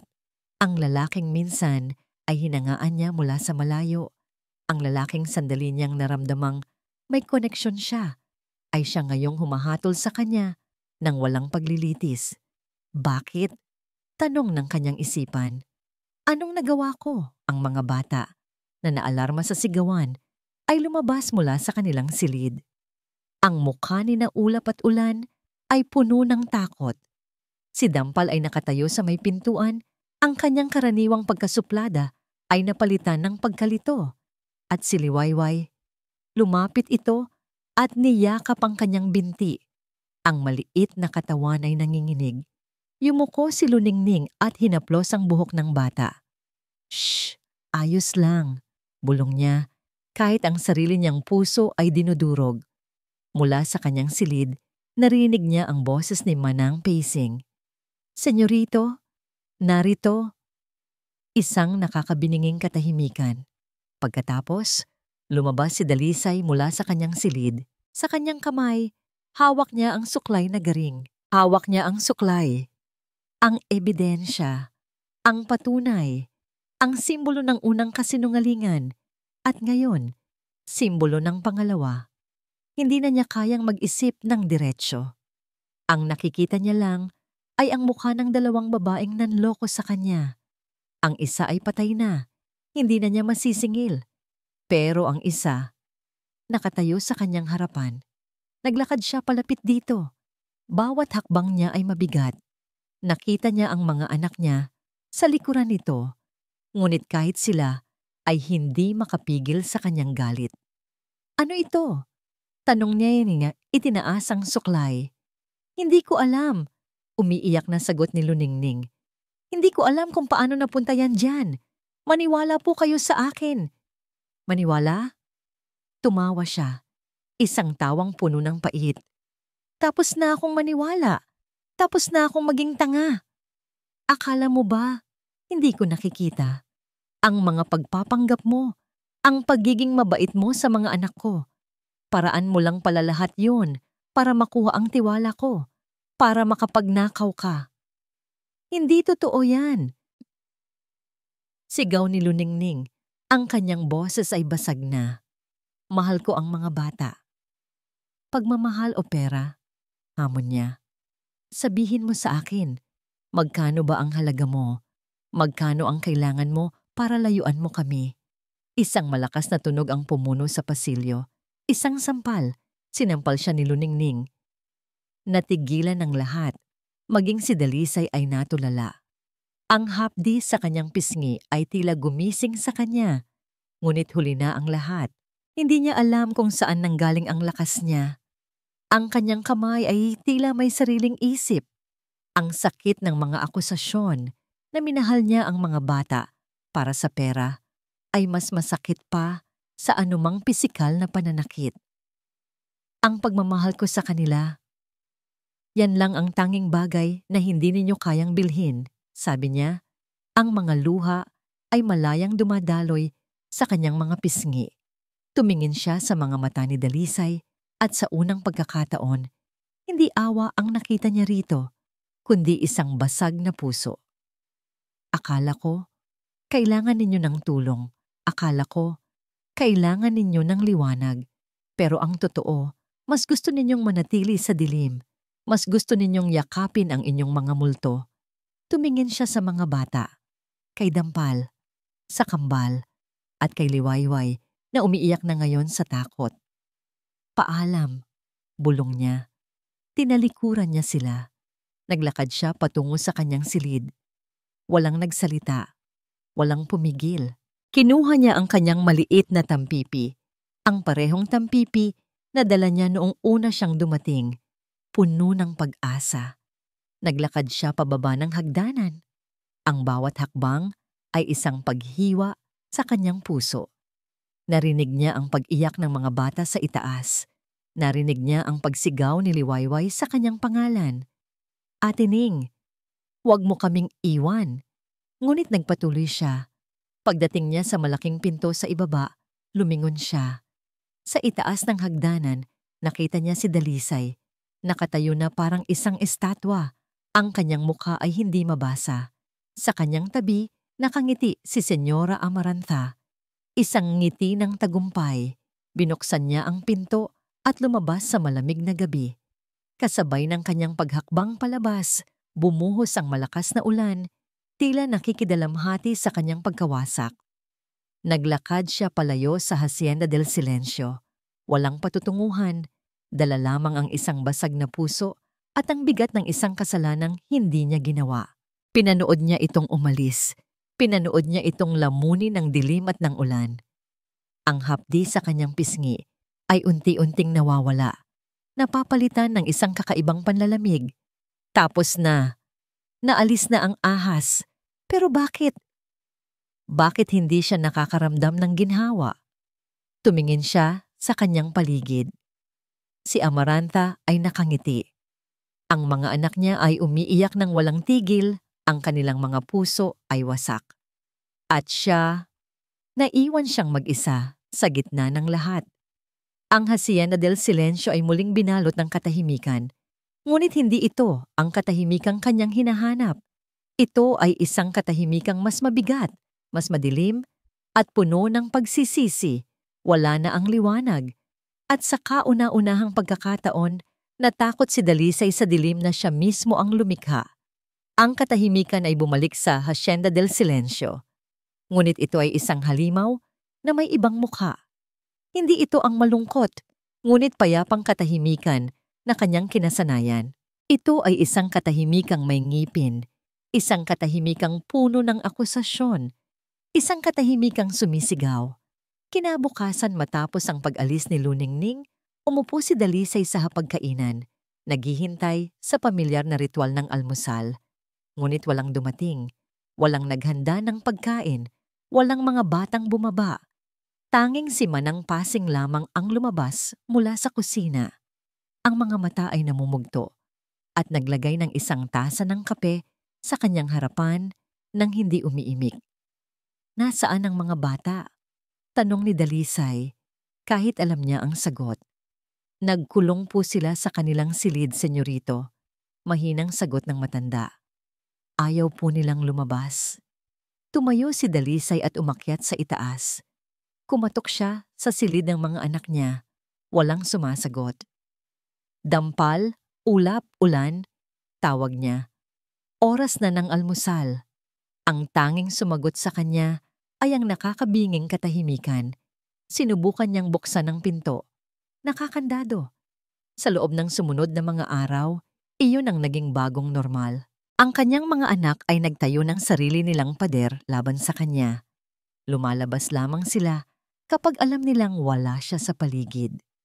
Kung magkakasalubong man sila sa pasilyo, titingnan lamang siya ng mga ito nang may mga matang puno ng galit at panunumbat bago mabilis na maglakad palayo. Ang dating gulo at ingay na kanyang inirereklamo ay mas gugustuhin pa niya ngayon kaysa sa bigat ng kanilang pagwawalang kibo. Ang bahay ay naging mas malaki, mas malamig, mas walang buhay kaysa dati. Isang hapon, sinubukan niyang kausapin si Dampal. Naabutan niya itong nagbabasa sa hardin. Anak, simula niya, umupo siya sa tabi nito. Kailangan ninyong maintindihan. Ginawa ko lang yon para protektahan kayo. Ang babaeng yon. Huwag mong babanggitin ang pangalan niya. Putol ni Dampal. Hindi man lang inaalis ang tingin sa kanyang libro. Ang boses nito ay kasing talim ng bubog. Wala kang alam sa kanya. Wala kang alam sa amin. Dampal, ako ang ama ninyo. Talaga? Ngayon ay tumingin na ito sa kanya at sa mga mata ng kanyang panganay, nakita ni Dalisay ang isang salamin ng kanyang sariling pagkabigo. Nasaan ka noong kailangan ka namin? Nasaan ka noong tinuruan niya akong ngumiti ulit? Nasaan ka noong pinatahan niya ang kambal sa tuwing nananaginip sila ng masama? Wala ka. Nakakulong ka sa kwarto ng patay mong asawa. Kaya wala kang karapatang sabihin na para sa amin ang ginawa mo. Ginawa mo yon para sa sarili mo. Tumayo si Dampal at umalis. Iniwan si Dalisay na tila sinampal ng katotohanan. Ang mga salita ng kanyang anak ay umalingaw-ngaw sa kanyang isipan. Gabi-gabi, ang katahimikan sa loob ng hasyenda ay tila nag-iipon ng lakas. Ang bawat sulok ay nagpapaalala sa kanya kay Luningning. Ang hardin kung saan niya ito unang narinig na kumanta. Ang kusina kung saan nagdikit ang kanilang mga kamay. Ang piano kung saan niya ito nakitang tinuturuan si Liwayway ng mga simpleng nota. Isang gabi, hindi na niya natiis. Pumasok siya sa silid ng mga bata. Tahimik na. Natutulog na ang lahat. Sa ibabaw ng maliit na mesa sa tabi ng kama ni Liwayway, may nakita siyang isang maliit na manikang gawa sa retasyo. Simple lang ang pagkakagawa, ngunit puno ng pagmamahal. Ito yung manikang ginawa ni Luningning para sa kanyang bunso. Dinampot niya ito. Ang lambot ng tela, ang amoy ng sinulid. Bigla, isang imahe ang pumasok sa kanyang isipan. Ang mukha ni Luningning noong gabing iyon, puno ng luha, puno ng sakit. Ang pagmamahal ko sa kanila, yan lang ang tanging bagay na hindi ninyo kayang bilhin. Isang bagay ang nagsimulang mabuwal sa kanyang kalooban. Isang pagdududa. Bumalik siya sa silid-aklatan at muling kinuha ang mga talaarawan ni Sinagtala. Binasa niyang muli ang mga ito. Ngunit ngayon, hindi nagalit ang kanyang nararamdaman, kundi isang malalim na kalungkutan.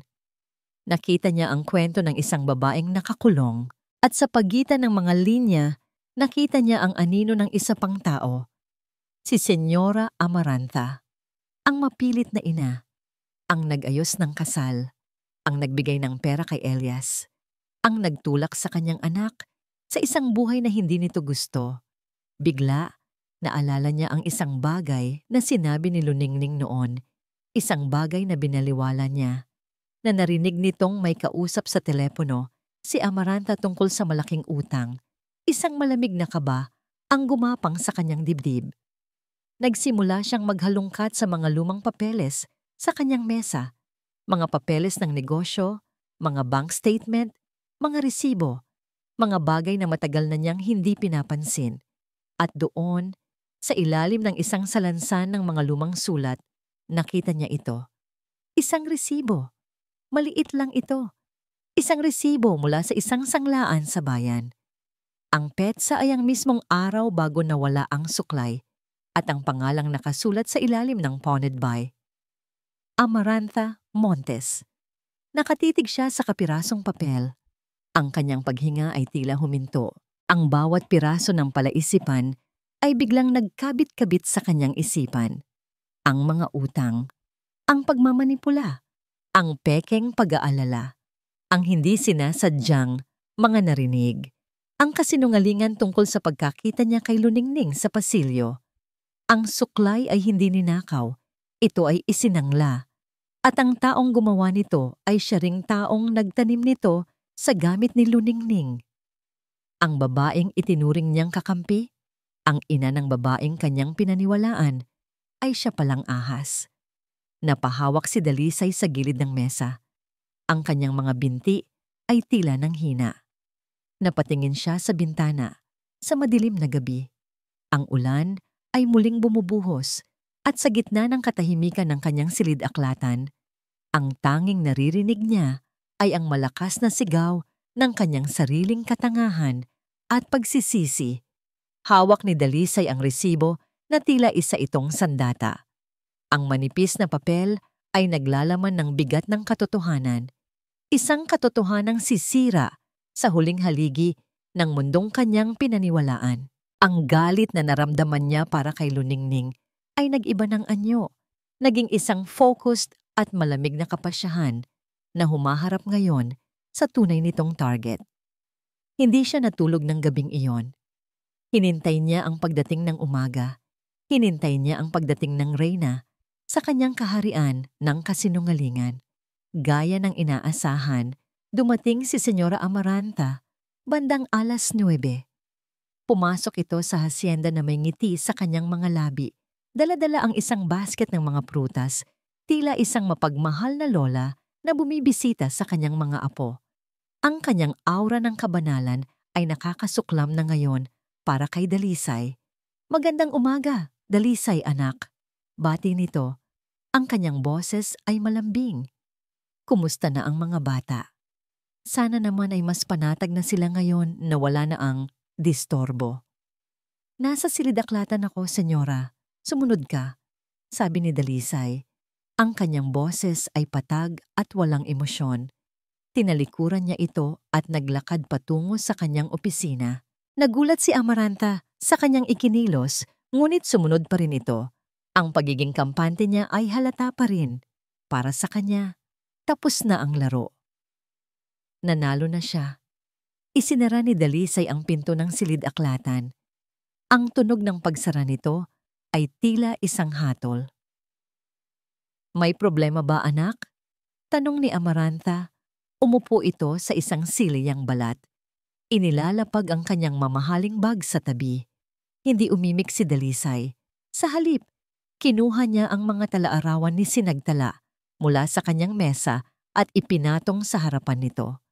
Ang ngiti sa mukha ni Amaranta ay unti-unting naglaho. Nanlaki ang kanyang mga mata nang makita ang mga pamilyar na kwaderno. "Sa saan mo nahanap yan?" "Sa studio ng anak mo," kalmadong sagot ni Dalisay. "Ang lugar na sinabi mong huwag na huwag ipapabukas kanino man." "Basura yan, mga kalokohan ng isang dalaga," mabilis na sabi ni Amaranta. Sinusubukang bawiin ang kanyang pagiging kampante. "Talaga ba?" tanong ni Dalisay habang binubuklat ang isang pahina. "Dahil ang nabasa ko rito ay hindi kalokohan. Nabasa ko ang pangalan ni Elias. Nabasa ko ang tungkol sa pilit na pagpapakasal. Nabasa ko ang tungkol sa isang pusong hindi kailanman naging akin." Napatayo si Amaranta. Ang kanyang mukha ay namumutla. "Ginawa ko lang ang lahat para sa kapakanan niya, para sa kinabukasan niya. Ikaw ang kinabukasan na yon, Dalisay." "Ang pag-ibig ba ay kasama sa kinabukasan na plinano mo para sa kanya?" tanong ni Dalisay. Ang kanyang boses ay nagsisimula ng magkaroon ng diin. "O ang yaman lang ng mga deala ang habol mo? Walang hiya ka!" sigaw ni Amaranta. Ang kanyang maskara ng pagiging mahinahon ay tuluyan ng nalaglag. "Pagkatapos ng lahat ng ginawa ko para mapanatiling buo ang alaala ng anak ko." "Ang alaala niya o ang reputasyon mo?" putol ni Dalisay. "Sinira mo ang buhay niya. Ikinulong mo siya sa isang kasal na hindi niya gusto. At pagkatapos niyang mamatay, ipinagpatuloy mo ang kasinungalingan. Ikinulong mo kaming lahat sa isang perpektong alaala na ikaw mismo ang gumawa." "Dahil iyon ang nararapat," giit ni Amaranta. Ang kanyang mga mata ay nag-aapoy. "Hindi mo maiintindihan." Pero marami na akong naiintindihan ngayon," sabi ni Dalisay. Dahan-dahan niyang inilabas mula sa kanyang bulsa ang resibo ng sanglaan. Inilapag niya ito sa ibabaw ng mga talaarawan. "Naiintindihan ko na kung bakit kailangan mong manatili sa poder dito sa hasyenda." Tiningnan ni Amaranta ang resibo. Ang lahat ng kulay ay nawala sa kanyang mukha. Tila ba nakakita siya ng isang multo. Napaurong siya napasandal sa pader. Mga utang, senyora?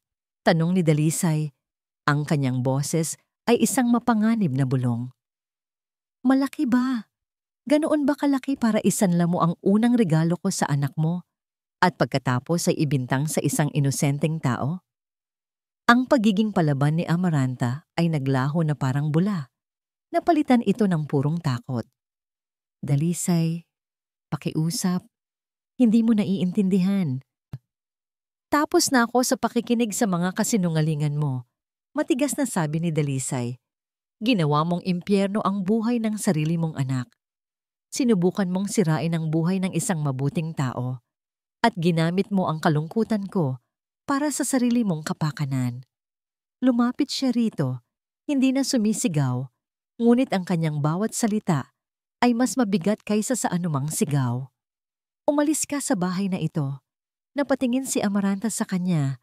Ang kanyang mga mata ay puno ng hindi makapaniwalang takot. Hindi mo pwedeng gawin sa akin to. Ako ang ina ni Sinagtala. At ako ang ama ng mga anak niya, sagot ni Dalisay. At sa unang pagkakataon, sa loob ng 2 taon, gagawin ko ang tama para sa kanila. Ayoko nang makita pa ang pagmumukha mo sa hasyenda na ito. Kung hindi ka aalis ngayon, tatawag ako ng pulis at ipapakita ko sa kanila ang resibong ito. Ang banta ay sapat na. Ang pagbagsak ng reyna ay mabilis at walang awa. Ang kanyang pagmamataas, ang kanyang awtoridad, lahat ay naglaho. Ang natira na lang ay isang matandang babae na takot at desperado. Walang salitang lumabas sa bibig nito. Dinampot niya ang kanyang bag. At nang may nanginginig na mga kamay at walang dignidad, lumabas siya ng silid-aklatan. Pinanood siya ni Dalisay habang naglalakad ito palabas ng malaking pinto ng hasyenda sa huling pagkakataon. Nang magsara ang pinto, isang nakakabinging katahimikan ang muling bumalot sa bahay. Ngunit sa pagkakataong ito, iba na ang pakiramdam. Tila ba isang mabigat na ulap ang naalis. Lumingon si Dalisay at nakita ang kanyang 4 na anak. Nakatayo sa may hagdanan. Narinig nila ang lahat. Ang kanilang mga mukha ay puno ng pagkabigla. Ngunit sa mga mata ni Dampal, may nakita si Dalisay na isang kislap ng pag-unawa. Bumaba si Dalisay sa hagdanan at huminto sa kanilang harapan. Sa unang pagkakataon, hindi niya sila tiningnan bilang mga paalala ng kanyang nawala, kundi bilang kanyang kasalukuyan, kanyang kinabukasan. Lumuhod siya sa kanilang harapan, ipinantay ang kanyang sarili sa kanila.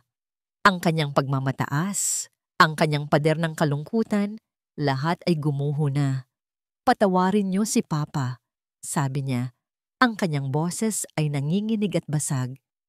Nagkamali ako, isang malaking pagkakamali. Tumingin siya sa kanilang 4. Ang kanyang mga mata ay nagsusumamo. Hahanapin natin siya. Ang salitang hahanapin ay mas madaling sabihin kaysa gawin.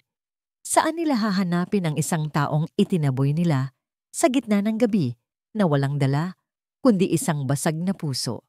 Wala silang alam tungkol kay Luningning Alcaraz, walang address, walang numero ng telepono, walang kamag-anak na matatawagan. Ang tanging alam nila ay ang pangalan ng ahensyang nagpadala sa kanya. Iyon ang kanilang naging unang hakbang. Ngunit sinabi ng ahensya na hindi na bumalik doon si Luningning. Ang tanging impormasyong na ibigay nila ay ang pangalan ng isang malayong baryo sa probinsya ng Laguna, ang huling address na nakatala sa kanyang mga papeles. Para kay Dalisay, ang paglalakbay na ito ay higit pa sa paghahanap. Ito ay isang penitensya. Sa unang pagkakataon, iniwan niya ang Hacienda del Silencio, ang kanyang kulungan ng mga alaala. Isinama niya ang kanyang 4 na anak. Hindi ito isang utos, kundi isang pakiusap. At sa kanyang pagkagulat, pumayag sila. Ang mahabang biyahe patungong Laguna ay tahimik. Ngunit iba ang katahimikan ngayon. Hindi ito mabigat. Mayroon itong bahid ng pag-asa, isang pinagsasaluhang layunin. Habang tinatahak nila ang mga kalsadang hindi pamilyar, Tinitingnan ni Dalisay ang kanyang mga anak mula sa rearview mirror. Nakita niya ang determinasyon sa mukha ni Dampal, ang pananabik sa kambal, at ang tahimik na pag-asa sa mga mata ni Liwayway. Sila ay isang pamilya, sa wakas, na kumikilos bilang isa. Ang baryo Pulang Lupa ay isang maliit at simpleng pamayanan. Ang mga bahay ay gawa sa kahoy at pawid. Ang mga kalsada ay maputik. Malayo ito sa karangyaan ng buhay na kinalakihan ni Dalisay. Natagpuan nila ang maliit na bahay na nakatala sa address. Kumatok si Dalisay sa pinto. Ang kanyang puso ay kumakabog. Isang matandang babae na may mabait, ngunit pagod na mukha ang nagbukas. Ang kanyang mga mata ay kamukhang-kamukha ng mga mata ni Luningning. "Magandang araw po," sabi ni Dalisay. Sinisikap na maging magalang. "Hahanapin po sana namin si Luningning Alcaraz." Sinuri siya ng tingin ng matanda, mula sa kanyang mamahaling sapatos hanggang sa kanyang bagong kotse na nakaparada sa labas. "Ako ang kanyang ina," sabi nito. Ang boses ay may bahid ng pagtataka at pag-iingat. "Bakit ninyo siya hinahanap? Kayo po ba yung amo niya?" Tumango si Dalisay, nararamdaman ng hiya. "Opo, ako po si Dalisay de Ala." Ang kabaitan sa mukha ng matanda ay napalitan ng isang malamig na pader. "Wala rito ang anak ko. At kahit na narito siya, hindi ko alam kung gusto niya kayong makita." Umuwi siya rito isang gabi. Umiiyak, basang-basa sa ulan. Hindi niya sinabi kung ano ang nangyari, pero alam ko, sa puso ng isang ina, na dinurog ninyo ang kanyang puso. Ang bawat salita ay tila isang sampal. Yumuko si Dalisay. "Kasalanan ko po ang lahat. Nagkamali po ako. Isang malaking pagkakamali na gusto kong itama." Sa likuran niya, bumaba mula sa kotse ang kanyang mga anak. Nakita ng ina ni Luningning ang 4 na bata. Ang kanilang mga mukha ay puno ng pagsusumamo. "Mahal na mahal po namin si Ate Ning," sabi ni Liwayway. Ang kanyang maliit na boses ay nanginginig. Napabuntong hininga ang matanda. Ang kanyang puso ay lumambot sa nakita.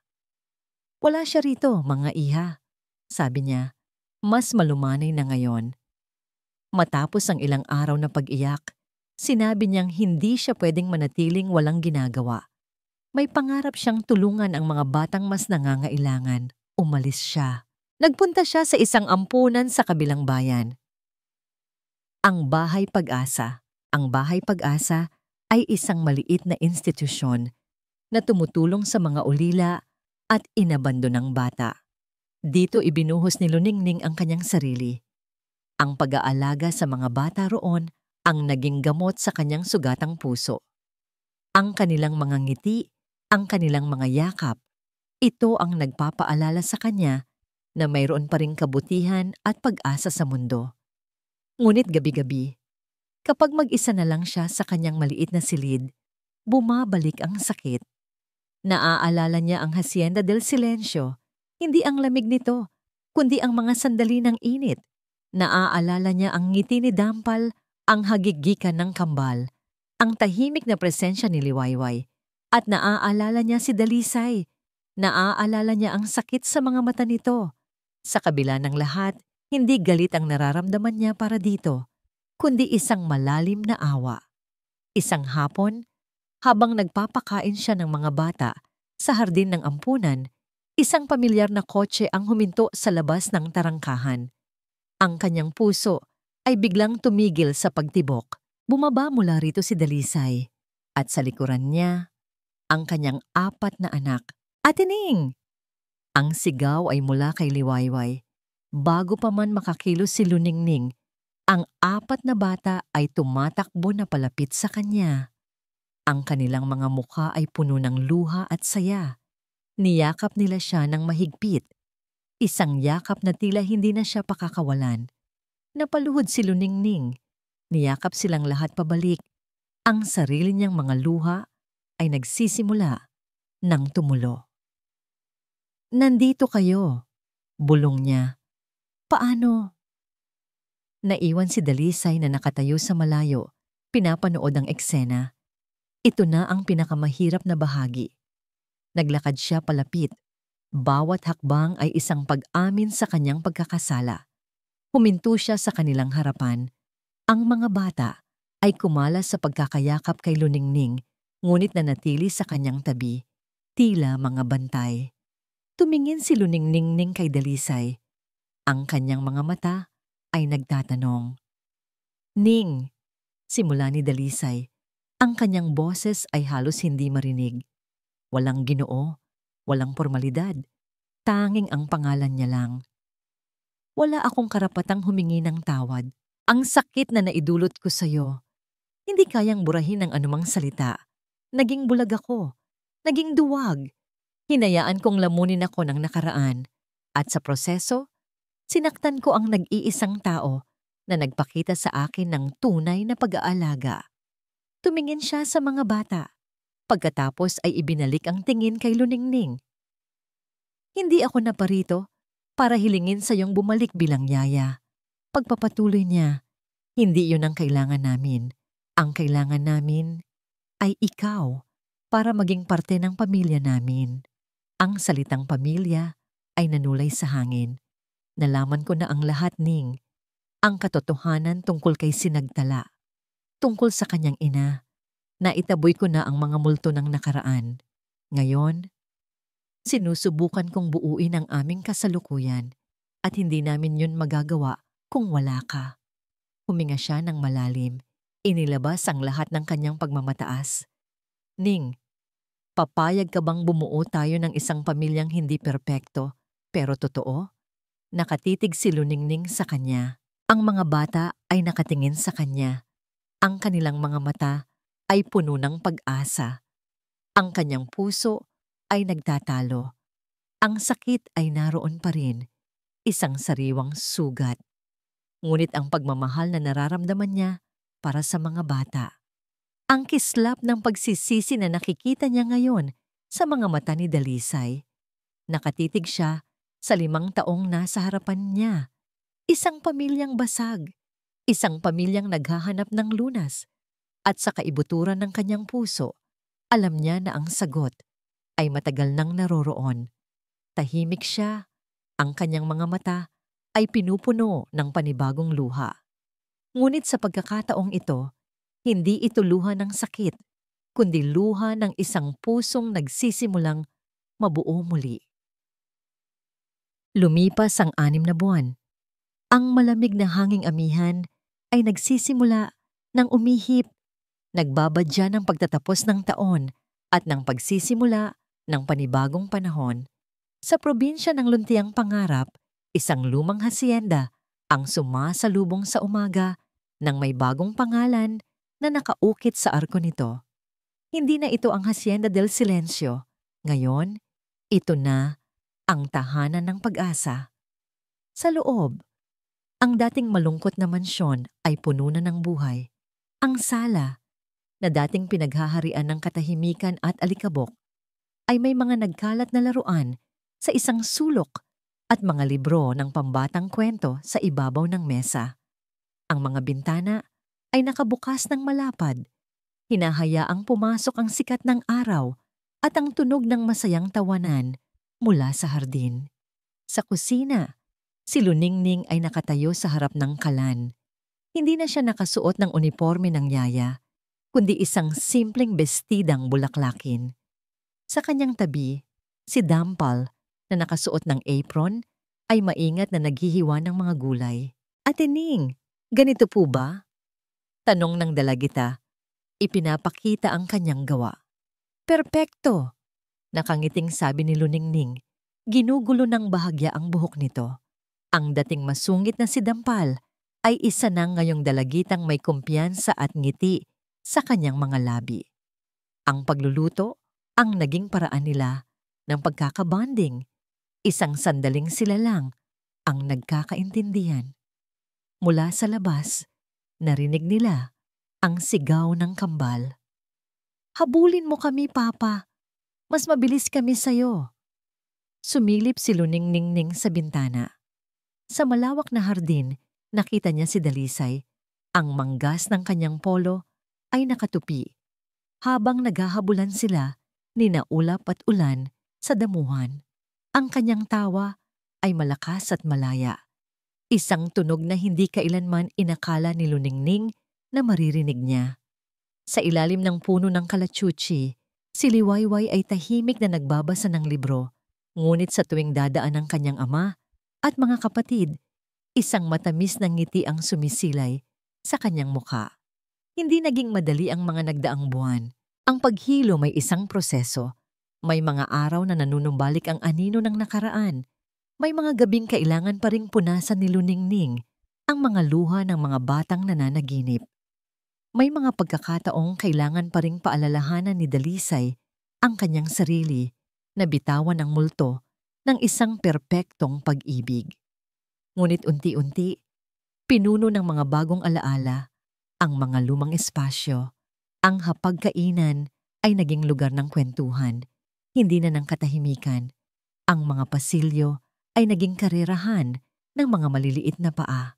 At ang mga pinto, lahat ng pinto ay bukas na. Isang hapon, nakita ni Luningning si Dalisay sa loob ng dating silid ni Sinagtala. Ngunit sa pagkakataong ito, hindi na ito isang dambana. Ang mga gamit ay nakaayos na sa mga kahon. Sa kanyang kamay, hawak ni Dalisay ang larawan ni Sinagtala na dating nakatayo sa kabalyete. Ayos ka lang? Mahinang tanong ni Luningning mula sa may pintuan. Tumingin si Dalisay sa kanya at ngumiti. Isang tunay na ngiti na umaabot sa kanyang mga mata. Oo, sabi niya. Panahon na. Magkasama nilang inilagay ang larawan sa loob ng isang baul, kasama ang mga talaarawan at ang suklay na garing. Hindi ito isang paglimot, kundi isang pagtanggap. Isang paglalagay sa nakaraan sa lugar kung saan ito nararapat, ng may kapayapaan at pagpapatawad. Salamat, bulong ni Dalisay, hinawakan ng kamay ni Luningning. Salamat sa pagtuturo sa akin kung paano muling mabuhay. Kinagabihan, matapos matulog ang mga bata, naupo silang dalawa sa beranda, nakatanaw sa mga bituin. Ang hangin ay malamig, ngunit ang init ng kanilang magkadikit na balikat ay sapat na. Naalala mo ba nung una kang dumating dito? Tanong ni Dalisay. Ang sabi mo, hindi ka lang tagabantay. Narito ka para mag-alaga. Tumango si Luningning, isang maliit na ngiti ang gumuhit sa kanyang labi. Naaalala ko rin po ang sinabi ninyo. Ayaw nyo ng maingay at magulo. Sabay silang natawa. Nagkamali ako, aminado ni Dalisay. Ang ingay at gulo pala, iyon ang tunog ng isang pamilya. Tumingin siya kay Luningning. Ang kanyang mga mata ay seryoso at puno ng isang damdaming hindi na niya itinatago. Ning, alam kong mahirap ang pinagdaanan natin at alam kong marami pa tayong kailangang ayusin. Pero sa bawat araw na kasama ka namin, mas nagiging buo kami. Hinawakan niya ng mas mahigpit ang kamay nito. Salamat sa pag-uwi, aking Luningning. Hindi na kailangan ng mga salita. Sa ilalim ng mapagmasid na mga bituin, sa katahimikan ng gabi, ang dalawang pusong minsan nang nawasak ay nakahanap ng kanilang tahanan sa isa't isa. Ang tahanan ng pag-asa ay hindi na lamang isang pangalan ng isang lugar. Isa na itong pangako. Isang pangako ng isang kinabukasang hindi perpekto, pero totoo, masaya, at puno ng pag-ibig. Sa pagtatapos ng ating kwento, natutunan natin na ang tunay na pag-ibig ay hindi natatagpuan sa pagpapanatili ng isang perpektong nakaraan, kundi sa katapangang harapin ang isang hindi perpektong kasalukuyan. Ang pamilya ay hindi lamang tungkol sa dugo o sa mga alaalang nabuo, kundi sa araw-araw na pagpili na magmahal, magpatawad at bumuo ng mga bagong pag-asa mula sa mga abo ng kahapon. Ang bawat puso, gaano man kasugat, ay may kakayahang maghilom at muling tumibok para sa isang pag-ibig na totoo. Maraming salamat po sa inyong walang sawang pagsubaybay sa kwento ni Dalisay at Luningning. Sana po ay napulutan ninyo ng aral at inspirasyon ang kanilang paglalakbay. Ano po ang masasabi ninyo sa kanilang kwento? Nais po naming marinig ang inyong mga komento at suhestiyon. Anong uri po ng kwento ang gusto ninyong mapakinggan sa susunod? I-comment lang po sa ibaba. Hindi dito nagtatapos ang ating paglalakbay. Marami pa pong kwentong kasing ganda at mas puno ng aral dito sa aming channel. Kung nagustuhan nyo ang kwentong ito, i-like, i-share sa pamilya at mga kaibigan at mag-subscribe na rin para lagi kayong updated sa mga susunod pa naming kwento. I-click nyo ang notification bell para kayo ang unang makarinig kapag may bago kaming upload. Pagpalain po kayo ng Panginoon, kayo at ang inyong buong pamilya. Hanggang sa muli.